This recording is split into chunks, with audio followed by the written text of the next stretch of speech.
லாஸ்ட்டாக ஒரு வீடியோவில் நம்ம வந்து மூட்டு வலிக்கான ஒத்தடம் எப்படி கொடுக்குறது அப்படின்னு பார்த்துருந்தோம். இந்த வீடியோவில் பார்த்தீங்கன்னா நிறைய பேருக்கு வந்து ஷோல்டர் பெயின் இருக்கும், நெக் பெயின் இருக்கும், ஒரு சிலருக்கு வந்துட்டு ஷோல்டர் ஃபுல்லாகவே வீக்கமாக இருக்கும், சர்விக்கல் ப்ராப்ளம். இந்த மாதிரி இருக்கிறதுக்கு நம்ம வீட்டில் இருந்தபடியே என்ன மாதிரி வீட்டு வைத்தியம் பண்ணலாம் அப்படிங்கிறத பற்றி பார்க்கலாம். அதாவது ஒத்தடம் என்ன மாதிரி கொடுக்கலாம் அப்படிங்கிறத பார்த்துக்கலாம். முதல்ல வந்துட்டு ஒரு வலி நிவாரணி தைலம் எடுத்துக்கோங்க. கண்டிப்பாக நம்ம தைலம் தேய்க்கணும். தைலம் எதுக்காக தேய்க்கிறதுனா, தைலம் தேய்க்கும் போது பிளட் சர்க்குலேஷன் இன்க்ரீஸ் ஆகும். அது மூலமாக வந்து வலியுமே வந்துட்டு குறையிறத நம்ம கண்கூட பார்த்துக்கலாம்.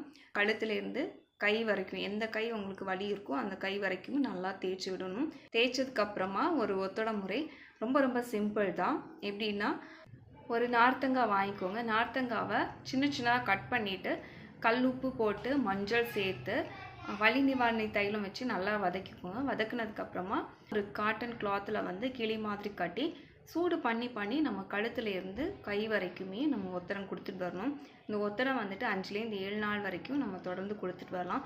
ஸோ இப்படி கொடுத்துட்டு வரும்போதும் கழுத்து வலி, தோள்பட்டை வலி, வீக்கம் இது எல்லாமே வந்து படிப்படியாக குறையிறத கண்கூட பார்த்துக்கலாம். ரொம்ப ரொம்ப சிம்பிளானது தான். நம்ம வந்து எல்லாருமே இது வந்து செஞ்சு பார்த்துக்கலாம்.